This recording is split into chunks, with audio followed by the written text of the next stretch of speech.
এসো আমার গল্প শোনা বন্ধুরা, আজকে তোমাদের একটি সুন্দর গল্প শোনাবো।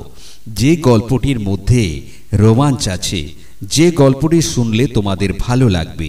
হ্যাঁ, আজকের গল্প ডাক্তারের বিপদ, লিখেছেন বনফুল। তাহলে এসো সবাই মিলে শুনবো আজকের একটি সুন্দর গল্প, ডাক্তারের বিপদ। এই কাহিনীর সমস্ত চরিত্র এবং ঘটনা সম্পূর্ণ কাল্পনিক। বাস্তবে জীবিত বা মৃত কোনো ব্যক্তি বা কোনো ঘটনার সাথে এর মিল থাকলে তা সম্পূর্ণ অনিচ্ছাকৃত এবং কাকতালীয়। অনেক দিন আগের কথা, সন্ধ্যাবেলায় পাশের গ্রাম থেকে ডাক এলো। না গেলেই নয়। রোগীর অবস্থা শুনে ডাক্তারবাবু না বলতে পারলেন না। এসেছিলেন এক ভদ্রলোক। ডাক্তারবাবু ভাবলেন, যাই, আর তাছাড়া সেবাই তো তার ধর্ম। আগত্যা ডাক্তারবাবুকে যেতে হলো। দূর অবশ্য বেশি নয়, দুটি গ্রামের মধ্যে মাইল চারিকের একটা বিলের ব্যবধান। এই বিলটা সম্বন্ধে চারপাশের লোকেদের অনেক কালের ভয় আছে। বিশেষ করে বিলের মাঝামাঝি জায়গায় যে বহুকালের বুড়ো বটগাছটা আছে, সেখানে যে অসংখ্য ভূতের বাস, তাতে আর কারো সন্দেহ নেই। কিন্তু রোগীর বাড়ির লোক যখন ভরসা দিল যে তারা নিজে তাকে পৌঁছে দিয়ে যাবে, তখন আর ভয় করার কি আছে। 3 বার দুর্গা নাম স্মরণ করে হংসেশ্বর ডাক্তার ভর সন্ধেবেলা বেরিয়ে পড়লেন। রোগী দেখে ঔষধের ব্যবস্থা করে যখন ফিরলেন, তখন রাত 10টার বেশি নয়। ফুটফুটে জ্যোৎস্না উঠেছে, তার উপরে সঙ্গে আলো নিয়ে আসছে দুজন বিখ্যাত লাঠিয়াল। ডাক্তারবাবু নির্ভয়ে খোশ গল্প করতে করতে আসছেন। বরং বেশ ভালোই লাগছিল। যে বটগাছটা সম্বন্ধে সকলের ভয়, তারই নিচে দিয়ে আসতে ভয়ে তার গা ছমছম করলেও কেমন একটা যেন গর্ববোধ করছিলেন। এমনি করে আস্তে আস্তে যখন প্রায় গ্রামের সীমানায় এসে পৌঁছেছেন, আর মাত্র মাইলখানেক বাকি, হঠাৎ একটা মস্ত বড় ঘোড়া ছুটতে ছুটতে এসে তার গা ঘেঁষে দাঁড়িয়ে পড়ল। তাতে রাত্রে হঠাৎ একটা ঘোড়া দেখে তারা 3 জনেই চমকে উঠলেন। ডাক্তারবাবু অবাক হয়ে সঙ্গের লোকদের জিজ্ঞাসা করলেন, এটা কার ঘোড়া হে? এই ঘোড়াটি চমৎকার তো। একজন লোকটিকে ভালো করে দেখে বললেন, এই সম্ভবত মদননগরের বাবুদের, তারা একটা নতুন ঘোড়া কিনেছেন, বোধহয় সেইটাই হবে। আর একজন বললেন, এই জিম লাগান পরানো, হয়তো রাস্তায় কোথাও সাওয়ার ফেলে দিয়েছে। ডাক্তারবাবুর ঘোড়ার খুব শখ। তিনি ঘোড়াটার গায়ে আস্তে আস্তে হাত বুলিয়ে বললেন, কিন্তু দুষ্টু ঘোড়া বলে তো বোধ হচ্ছে না। একে তার উপরে সমস্ত দিন হেঁটে হেঁটে তার পায়ের আর কিছু ছিল না। ঘোড়াটি দেখেই ডাক্তারের লোভ হচ্ছিল। এটাই চড়ে যেতে পারলে আর এই মাইল খানেক হাঁটার দুর্ভোগ ভুগতে হতো না। একজন সঙ্গী তার মনের ভাব বুঝে বললেন, হ্যাঁ, যাবেন নাকি এতে চড়ে? কাল সকালে খোঁজ করতে এলে ফিরিয়ে দিলেই চলবে। ডাক্তার মনে মনে লোভে উসখুস করতে করতে প্রকাশ্য একটু ইতস্তত করে বললেন, সে কি হয়, কার না কার ঘোড়া হয়তো বলবে। চোখ পাকিয়ে লাঠিয়াল সঙ্গী বলল, বললেই হলো। আমরা কি চুরি করেছি নাকি? জানতো জোরে, যা হয় সে আমরা বুঝব। বলে ছাতি ফুলিয়ে 2টি ঘুষি মারলে। আসল কথা, এতে তাদের স্বার্থ ছিল। এইখান থেকে ডাক্তারবাবুকে ঘোড়ায় উঠিয়ে নিয়ে বিদায় করতে পারলেই তাদের গ্রাম পর্যন্ত যেতে আসতে হতো না। ডাক্তারের নিজেরও তাগিদ কম না। সকালবেলায় বাড়ি ফেরা নিতান্ত প্রয়োজন। 2 জন বিখ্যাত লাঠিয়ালের ভরসা পেয়ে তিনি আর দ্বিধা করলেন না। টপ করে ঘোড়ায় উঠে বসলেন। ঘোড়া আস্তে আস্তে গ্রামের দিকে চলতে লাগলো। তা দেখে লাঠিয়াল 2 জন স্বস্তির নিঃশ্বাস ফেলে নিজের গ্রামের দিকে ফিরে চলল। ডাক্তারবাবু এককালে বেশ ভালো ঘোড়া সাওয়ার ছিলেন। এখনো ঘোড়া দেখলে তার পা সুড়সুড় করে। হাতে চাবুক ছিল না, ছিল একটা ভাঙা ছাতা। সেইটা দিয়ে আঘাত করতেই ঘোড়াটা তীরের মতো ছুটে চলল। অনেক বদখোয়ালি তেজি ঘোড়া শায়েস্তা করেছেন, কিন্তু কোনো ঘোড়া এত জোরে ছুটতে পারে এ ধারণা তার ছিল না। থামাবার জন্য তিনি বহু চেষ্টা করলেন, কিন্তু কিছুতেই থামানো যায় না। ঘোড়া তীরের মতো হাওয়ায় ছুটে ছুটে চলেছে। মনে হলো মাটিতে যেন তার পা ঠেকছে না। একখানা গ্রাম চোখের নিমেষে যেন পাশ কেটে চলে যাচ্ছে। বিলের রাস্তা, অর্থাৎ রাস্তা বলে কিছুই নেই, কেবল বাবলার বন। তার মধ্যে দিয়ে ঘোড়া বিদ্যুৎ বেগে কোন দিকে যে ছুটেছে ডাক্তার কিছুতেই ঠিক করতে পারলেন না। কেবল বাবলা বনের মধ্যে দিয়ে ছুটছে দেখে মাথা নিচু করে ঘোড়ার গলাটা জড়িয়ে ধরলেন। হঠাৎ একটু ভরসা হলো কিছু দূর আগে নদী দেখে। তিনি অনুমান করলেন রূপসী নদী, কারণ এদিকে আর বড় নদী নেই। চাঁদের আলোতে নদীর জল চকচক করছিল। তা দেখে ভরসা হলো এইবার ঘোড়াকে থামাতে হবে। রূপসী তো প্রকাণ্ড বড় নদী, জলও যথেষ্ট। কিন্তু একটু ভাবতে তার যতখানি সময় লাগলো ততক্ষণই ঘোড়া নদীর ওপারে পৌঁছেছে। ততক্ষণ পর্যন্ত ডাক্তারবাবুর কিন্তু ঘোড়া লাফিয়ে নদী পার হলো কি করে বুঝতে পারলেন না। ভয়ে তার সমস্ত শরীর কুঁকড়ে গেল। তিনি চোখ বন্ধ করলেন। এমনি করে কতক্ষণ চলছিলেন তিনি নিজেই জানেন না। হঠাৎ এক সময় দেখলেন প্রকাণ্ড বড় এক রাজবাড়ির দেউড়ির ভেতর দিয়ে এসে একজন ঘোড়া লাগাম চেপে ধরলেন, আর একজন তাকে পরম সমাদরে নামতে ইঙ্গিত করলেন। ডাক্তারবাবুর তখন জ্ঞান ছিল বলা চলে। তিনি চোখ মেলে সব দেখছিলেন এবং কান দিয়ে সব শুনছিলেন, কিন্তু কিছুই পরিষ্কার করে তিনি বুঝতে পারছিলেন না। চাকরির ইঙ্গিত মতো তিনি তার পিছু পিছু হলঘরের বারান্দায় গিয়ে উঠলেন। সঙ্গে সঙ্গে আর একজন চাকর পা ধোয়ার জল, গামছা নিয়ে এলো। ডাক্তারবাবু হাত মুখ ধুয়ে অনেকটা সুস্থ হলেন। তারপরে হলঘরে গিয়ে বসলেন। মস্ত বড় হলঘর, নিচে ঘর জোড়া ফরাস পাতা, অনেকগুলো তাকিয়া এখানে ওখানে ছড়ানো। ওপারে ঝড়ের আলোয় সমস্ত ঘর যেন ঝলমল ছলমল করছে। আর সেই ঘরের মধ্যিখানে একটি বৃদ্ধ ভদ্রলোক চোখ বন্ধ করে নীরবে আলবোলা টানছেন। তার মাথায় প্রকাণ্ড বড় টাক, ঝড়ের আলোয় চকচক করছে। পাকা আমের মতো টুকটুকে রং, গায়ে একটা ফিনফিনে হাতকাটা বেনিয়ান, বা হাতে সোনার তাগাটা দেখা যাচ্ছে। পরনে দামি একটা ধুতি। কেমন করে বিমর্ষভাবে বসে আছেন। তিনি ডাক্তারবাবুর দিকে একবার তাকিয়েই নীরবে ঘাড় নেড়ে বসতে বললেন।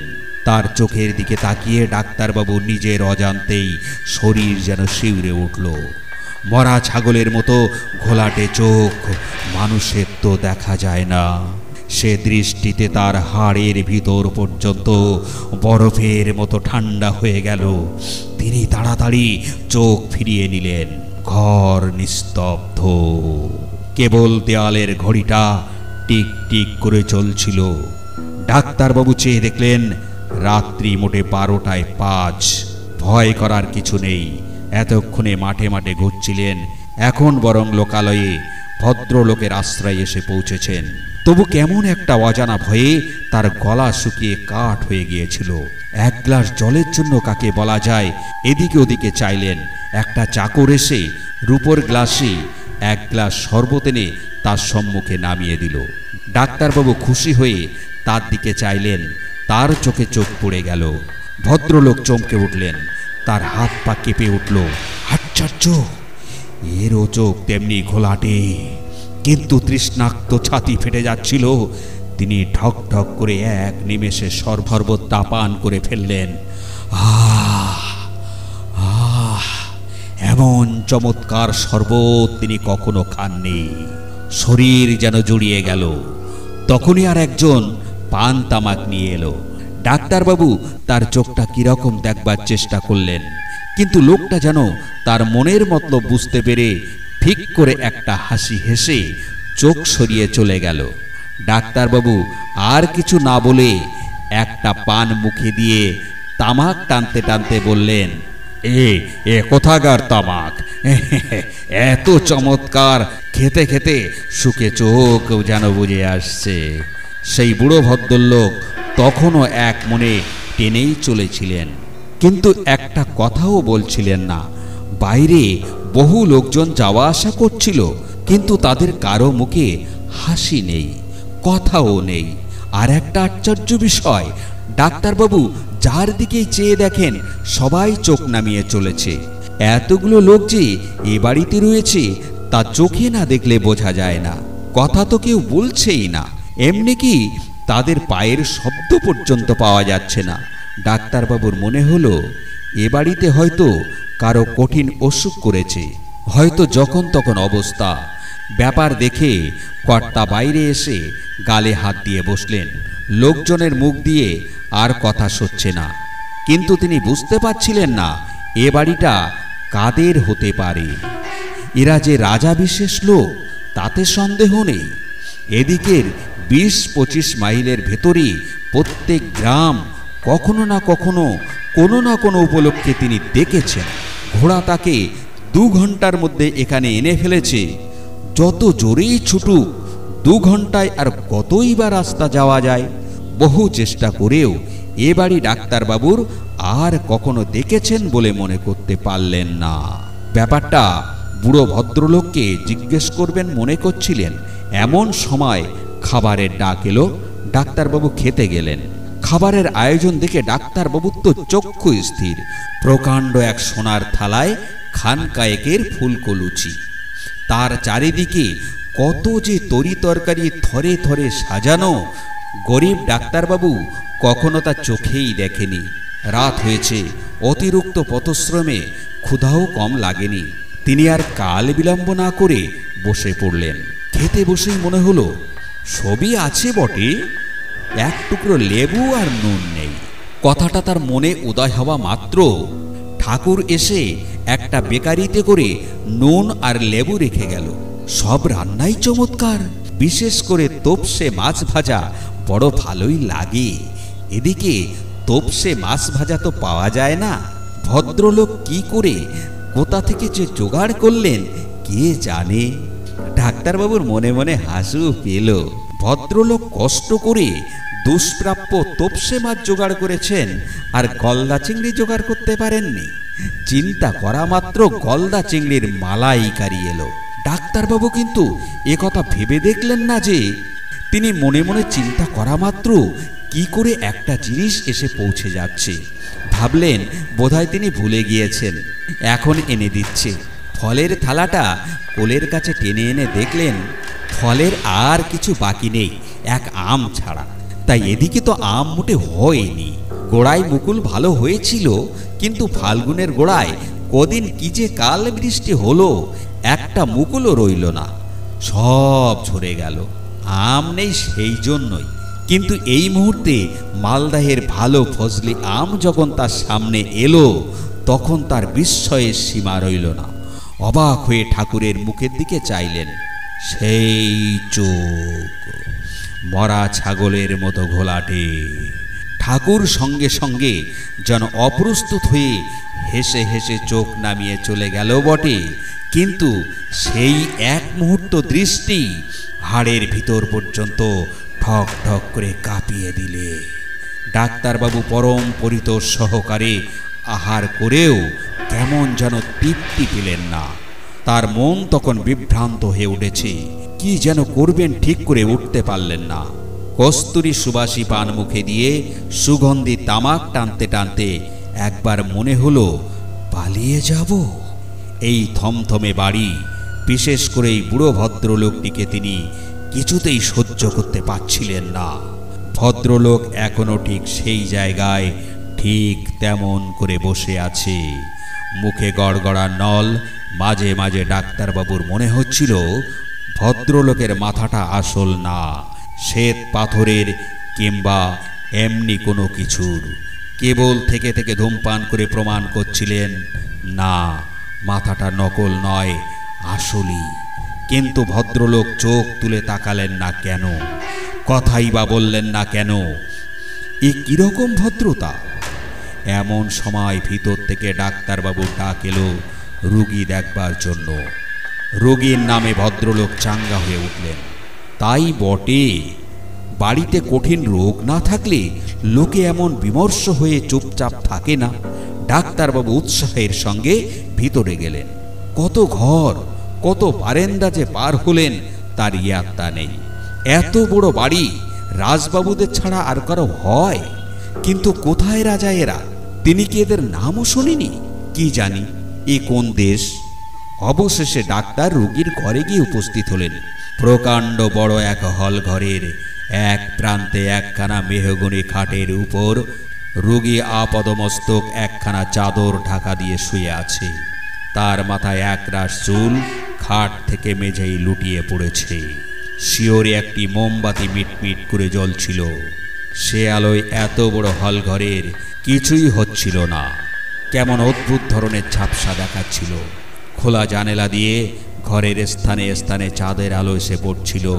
ডাক্তারবাবু অবাক হয়ে দেখলেন সেই বুড়ো ভদ্রলোক ইতিমধ্যেই কি করে তার আগেই এসে ঘরের মাঝখানে বসে আছেন। এ ঘরের মেঝেতে জাজিম পাতা, আর ভদ্রলোক নিচের ঘরের মতো অবিকল তেমন করে বসে, চোখ নামানো, মুখে সেই গড়গড়া নল, নিঃশব্দে বসে। কিন্তু অত্যন্ত নিরীহ ডাক্তার ও রোগীর সামনে চটপট হয়ে পড়েন। ডাক্তারবাবু একবার ঘরের চারিদিকে তাকিয়ে যেন কোনো কিছুই ভ্রুক্ষেপ না করে রোগীর পাশেই খালি চেয়ারটায় বসলেন। কারো দিকে না চেয়েই যেন দেয়ালগুলো লক্ষ্য করে বললেন, এই কতদিন থেকে অসুখ হয়েছে? অসুখটা কি? কেউ জবাব দিল না। ডাক্তারবাবু আবার জিজ্ঞাসা করলেন, কই দেখি মা, আপনার হাতটা? এতক্ষণে যেন রোগীর দেহে স্পন্দন দেখা গেল, কিন্তু মুখের ঢাকা খুললেন না। বোধহয় স্ত্রীলোক বলে। ডাক্তারবাবু আরও এগিয়ে এসে আর একবার বললেন, দেখি তোমার হাতখানা। বলেই হাত বাড়াতেই আর একখানা হাত চাদরের ভিতর থেকে বেরিয়ে ধীরে ধীরে তার হাতে এসে ঠেকল। মাংসহীন হাত, আস্ত একখানা হাড়। ডাক্তারবাবুর সমস্ত দেহ যেন বিদ্যুৎ খেলে গেল। ভয়ে তিনি চোখ বন্ধ করলেন। সঙ্গে সঙ্গে বাতি গেল নিভে। হা হা করে চারিদিকে যেন একটা বিরাট আওয়াজ উঠল। মনে হলো সে শব্দ সমস্ত বাড়িটা বোধহয় হুড়মুড় করে তার মাথায় ভেঙে পড়বে। আর চোখ বন্ধ করেও তিনি দেখতে পেলেন না।